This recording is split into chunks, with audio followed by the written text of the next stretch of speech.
नमस्कार. ठरलं तर मग ह्या मालिकेच्या आजच्या भागामध्ये आपण पाहत आहोत. इथे आता जेलमध्ये सायली आलेली असते. तर प्रिया आपल्या मैत्रिणींना सांगू लागते की मी तुम्हाला सांगितलं होतं ना, मी ज्या व्यक्तीमुळे इथे जेलमध्ये आहे ती व्यक्ती जेलमध्ये आली आहे, तर आपण तिचं जंगी स्वागत करायचं.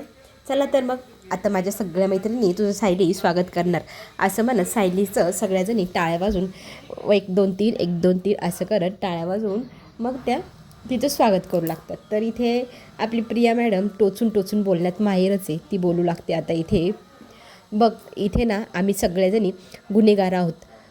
बघ हिने तर चोरी केली आहे तिच्या मालकिनीची, मी तर काहीच केलेलं नाही, मी खोटी आयडेंटिटी वापरली म्हणून मी जेलमध्ये आहे. आम्ही ना असे लुच्चे पुच्चे छोटे मोठे असे गुन्हे केलेले. मात्र तू तर इतका मोठा गुन्हा केला आहे, तू तर लहान मुलींची तस्करी करतेस म्हणे. आणि एवढं सगळं बोलल्यानंतर आता प्रियाकडे सायली रागारागाने प्रिया बोलता बोलता आता बाळापर्यंतचा विषय बोलू लागते. बापरे, तुझं हे सुभेदारांचं बाळ बघ ना कसं जेलमध्ये जन्माला येणार आहे, काय बाई त्याचं नशीब. तुम्हाला तर वाटायचं ते बाळ किती याच्यात राहील, आनंदात राहील, पण बाळ आता जेलमध्ये जन्माला येणार. सुभेदारांचा वारस जेलमध्ये जन्म घेणार, जेलमध्ये राहणार, तिथेच वाढणार. कसं वाटतंय ऐकायला.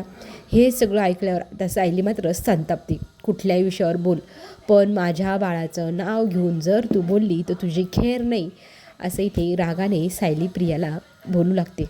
दुसरीकडे मात्र आपण पाहू शकतो की जीवाचं रान करत अर्जुन हा सगळी माहिती काढण्यामध्ये आता व्यस्त आहे. सावंतांना हाताशी घेऊन माहिती विचारू लागलाय की तिकडे काय काय झालं, मला सविस्तर कळेल का, मुली सापडल्या का, मग कोणी कंप्लेंट केली. त्याला तर कंप्लेंट करणारी व्यक्ती माहीत नाही. निनावी नावाने फोन आला. त्या ठिकाणी गेल्यानंतर आता तिथे एक माणूस बांधलेला होता आणि एक अल्पवयीन मुलगी पण बांधलेली होती. तर त्या दोघांना मग पोलिसांनी तिथनं सोडवल्यानंतर इथे कायच घडलं आहे असं पोलिसांनी विचारल्यानंतर मग तो व्यक्ती काहीच सांगेना, पळून जात होता. त्याला पोलिसांनी पकडलं. त्या मुलीकडे तो सुरेश आहे ना, रागाने मोठी डोळे करून पाहतोय. खरं तर तिला धमकी देऊन ठेवली सुरेशने. त्याच्यामुळे ती मुलगी आता जे काही बोलेल ते सुरेशने सांगितलं तसंच बोलणार. त्या मुलीला कस्टडीत घेण्यात आलेलं आहे. तर ही जी केस आहे ती अल्पवयीन मुलीवर म्हणजेच बॉक्सो अशी केस घडली आहे. आणि आता त्या मुलीने आणि त्या सुरेशने काय नावं घेतली आणि त्यांना आम्ही भेटू शकतो का असा प्रश्न आहे आता अर्जुन आणि चैतन्य विचारतो. तर पोलिसांना पुढची गोष्ट सांगू लागतात. त्याला ताब्यात घेतल्यानंतर काय झालं आहे की तो काहीच बोलायला तयार नाही. तुमचं हे सगळं रॅकेट कधीपासून आहे किंवा तू त्याच्यात तो सुरेश सांगतोय की मी नाही, इथे माझ्या पुतणीला शोधायला आलो होतो, त्या पुतणीला किडनॅप केलं म्हणून मी ते पाहायला आलो. आणि आता हे सगळं कसं घडलं तर हे आश्रमातल्या मुलींचा व्यवसाय करतायत सायली सुभेदार. ह्या सगळं गोष्टींच्या मागे जर कोणी बॉस असेल तर सायली सुभेदार आहे. तर पोलीस म्हणतात तिचा नवरा तर वकील आहे, ती हे सगळं करते. तर तो म्हणतो हो, अनाथ आश्रमात मुली ठेवायच्या आणि नंतर त्या विकायच्या असा धंदा आहे. आणि हे पोलिसांना कळलं. पोलिसांना क्षणभर तर विश्वाससुद्धा पटत नव्हता. पण त्या मुलीने सुद्धा आता कुठे होती तू आणि कुठून आली आहे, तर सायलीच्या आश्रमात होते तेच सांगितलेले. तर आता हे सगळं ऐकल्यानंतर अर्जुन चैतन्याचा संताप होतो.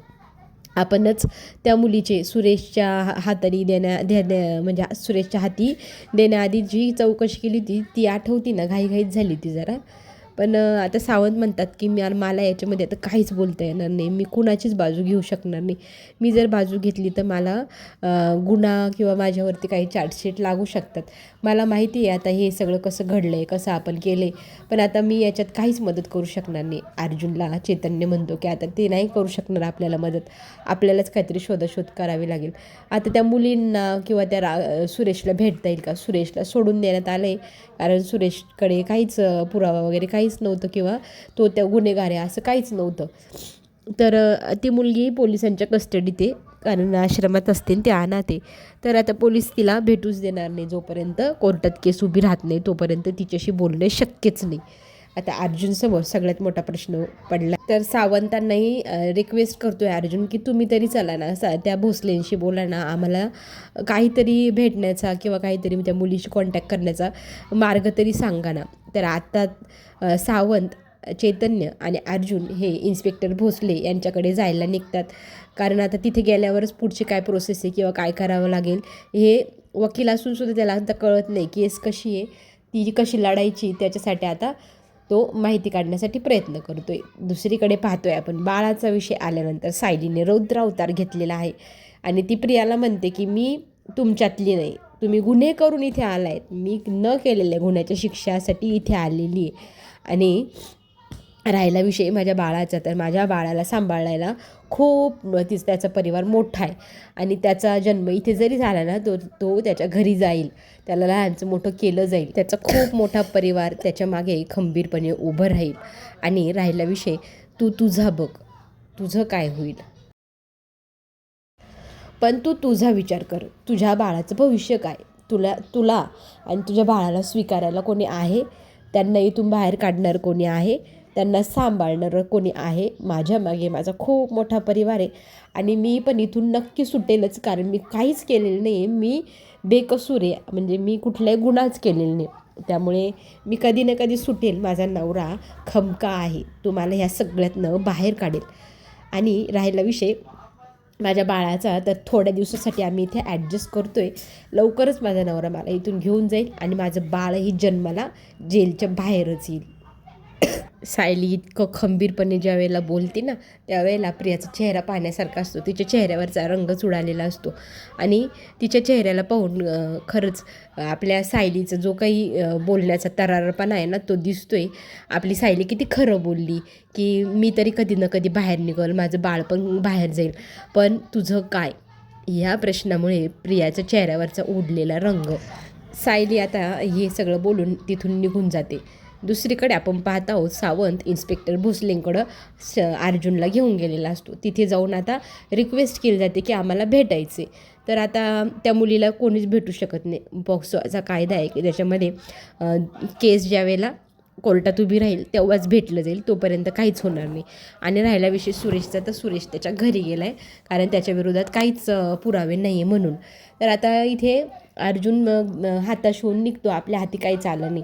आता पुढे त्यांनी प्लॅनिंग सुरू केली, आता वकीलपत्र पहिले बनवायचं आणि कसं आपल्याला याच्यातनं सायलीला बाहेर काढण्यासाठी बेल मिळवता येईल. तर दुसरीकडे अर्जुनने आता नवीनच आयडिया काढली, आपण ना तर सुरेशला शोधायचं, त्याच्याशी बोलायचं, हे सगळं काय प्रकरण तोच एकमेव व्यक्ती सांगू शकतो. सायलीला कोण अडकवतंय हे त्यालाच माहिती आहे, तर सगळ्यात पहिले त्याला पकडायचं आणि त्याच्याकडनं माहिती काढायची. घरी मात्र आनंदाचं उत्साहाचं जो वातावरण होतं ना ते आता ओसरलं आहे आणि दुःखाची जणू काही भरती झाली. सगळं डेकोरेशन वगैरे काढून पॅक करण्यात आले. आपली मधुभाऊंना माफी मागताय कल्पनाताईंची की मी माझ्या आश्रमाचा भार सायलीला दिला, त्याच्यामुळेच तिच्यावर एवढं मोठं संकट आलं. तर इथे कल्पना म्हणते की असं नका बोलू, काही तुमच्यामुळं झालेलं नाही आहे, योगायोग म्हणा किंवा त्यांच्या विरोधातले दुश्मन म्हणा, त्यांनीच कोणतरी काहीतरी केलं असेल. तर इथे सगळेजण म्हणतात की मला तरी वाटते प्रियानेच केलं. अश्विन तर 100% खात्री देऊन सांगतोय, प्रिया जरी जेलमध्ये असली तरी महिपतच्या हात घालून ती आपल्या सायली वहिनीला त्रास देण्यासाठी हे सगळं करू शकते. मला 100% गॅरंटी आहे, 100%, 200% सगळं बाजूला ठेवा, असं आता प्रतिमा म्हणते. आपण काहीही तर्कवितर्क लावू शकत नाही. आत्ता सगळ्यात महत्त्वाचं सायली 2 जीवाशी आहे, तिला बाहेर कसं काढायचं याच्यावरती विचार करूया. कोणी केलं असेल, कोणी नसेल केले, ह्या सगळ्या गोष्टीत आत्ता भानगडी नकोच. सगळ्यांचा मूड खराब असतो, त्यातच सगळ्यांचा मूड चांगला व्हावा म्हणून श्वेता काय करते, टी व्ही चॅनल लावते. टी व्ही चॅनलला पण सायलीविषयीच बोलत असतात. काय लोक आहेत बुवा, इतके मोठे घराण्यातले आश्रम चालवतात, मुली विकतात, आमच्या आजूबाजूला शेजारचे येते ते इतकी भंगार असतील असं वाटलं नव्हतं. अशा लोकांच्या प्रतिक्रिया ऐकताना इथे घाम फुटतोय कल्पनाला. सगळ्यांचं जीव हुरहुरीला लागला आहे आणि ह्या चॅनल वगैरे पाहूच नका असं म्हणत अस्मिता टी व्हीचं रिमोट घेते आणि टी व्ही बंद करते. अशा निगेटिव्ह गोष्टी पाहिजे नाही, ऐकायचे तर अजिबातच नाही असं श्वेताला इथे अस्मिता सांगते. आणि टी व्ही अजिबात ऑन करायची नाही, मोबाईलला पण कुठलीच न्यूज पाहिजे नाही, अशी ताकीदच आता अस्मिताने दिलेली. आणि बाळाजवळ बसायला पाठवते श्वेताला इथे अस्मिता. कल्पनाचा जीव मात्र टांगणीला लागला आहे. माझी सायली कशी असेल, बाळ कसं असेल, तर आपण ना काय करूया, कॉल करून विचारूया म्हणत प्रताप आता फोन लावू लागतो. मात्र अर्जुन फोनच उचलत नसतो म्हणून सगळेजण काळजीत असतात. दुसरीकडे ही नवीनच मोहीम आपल्या अर्जुनने सुरू केली आहे. डिटेक्टिव्ह अर्जुन 0.2 जागा झालेला आहे. आता तो जिथे ना सुरेशचा ॲड्रेस आहे, त्या सुरेशच्या ॲड्रेसवरती जाऊन चौकशी करू लागतो. आता चैतन्याने काय पाहिलेलं नाही आहे त्याला, तर चैतन्य म्हणू लागतो आहे की मी कसं ओळखेल त्याला. तर अर्जुन म्हणतो मी कॉल कट केला का समजायचा हा खरा सुरेश आहे. तर आता तो जातोय तिथल्या आजूबाजूच्या लोकांना विचारतोय की ते सुरेश नावाचा व्यक्ती कुठे राहतो. तर ते 2-3 मुलं असतात, ते सांगतात की ते काय ते 1 नंबरच्या खोलीमध्ये. तर त्या खोलीच्या बाहेर 2 पोलीस कॉन्स्टेबल आहे पहारा देण्यासाठी. तर ही गोष्ट चैतन्य आता अर्जुनला सांगू लागतो की मी कसं जाऊन त्याला भेटू, आता इथे तर पोलीस पहारा देत आहे. तर अर्जुन म्हणतो की नाही, तुला जावंच लागेल, काहीही कर, मित्र आहे मी, नातेवाईक आहे मी, काहीही सांग आणि घुसबो एकदाचं त्याच्या खोलीमध्ये आणि तो कोण आहे सुरेश तो आपण पाहूया. आता तिथे गेल्यानंतर पोलीस विचारतात की कोण आहे. तर हा म्हणतो मी मित्र आहे, अर्जंट काम मला भेटायचंच आहे, प्लीज प्लीज प्लीज. मग ते भेटू देतात. आता हा सुरेश खोलीतनं बाहेर येतो आणि विचारू लागतो कोण आलं आहे मला भेटायला. तर समोर चैतन्य असतो. चैतन्य आता प्रश्नात पडला की काय करू, आता हाच आहे की नाही, फोनवर पण बोलता येईना. अर्जुनकडे पाहतो आणि अर्जुन फोन कट करतो. म्हणजे हाच खरा सुरेश. आता पुढे कोणती स्टेप घ्यायची ते आता अर्जुन काय करेल काय नाही हे आपल्याला उद्याच्या भागातच कळणार आहे. अर्जुनच्या डोक्यात नक्की काय काय शिजते. तर अर्जुनने मात्र त्याला पाहिलं ओळखलं की हा तर सुरेशच आहे. हाच तर आला होता त्या मुलीला घ्यायला आणि यांनीच सगळं कार्यक्रम करेल आपल्या सायलीचा. हाच माणूस आहे ज्याने सायलीला व्यवस्थित प्लॅनिंग करून फसवलेलं आहे. पण याचा मागचा सूत्रधार कोण, आता हे याला विचारल्यावरच कळणार आहे. तर तो आपल्याला आता पुढील भागामध्ये काय घडते ना ते त्याच्यातच उद्या पाहावं लागणार आहे. तर आज आपल्याकडे प्रोमो आला आहे. तो प्रोमो असा आहे की सायलीला भेटायला घरातली सगळी मंडळी आलेली आहे आणि तिथेच ही प्रिया मॅडम जाऊन धडकते आणि म्हणते की तुम्ही एवढ्या जणी आले आहेत पण सायली कधीच आता जेलमधनं बाहेर सुटणार नाही. तरी ते तिचं कुटुंब तिच्या बाजूने उभं राहत म्हणतं की ती निर्दोष आहे, होती आणि असेलच, त्याच्यामुळे ती कधी ना कधी सुटेल. तरी तुझ्यासारखं नाही, तिने गुन्हा केलेला आणि ती कायमची या जेलमध्येच राहील. आमचा कुटुंबाचा हा एकमेकांना साथ देण्याचा जो काही फंडा आहे त्याच्यामुळेच आम्ही एकीने राहतो आणि एकीने वागतो आणि आमची ही एकीच आमचं बळ आहे. आम्ही सायलीला बाहेर काढून नेऊ म्हणजे नेऊच.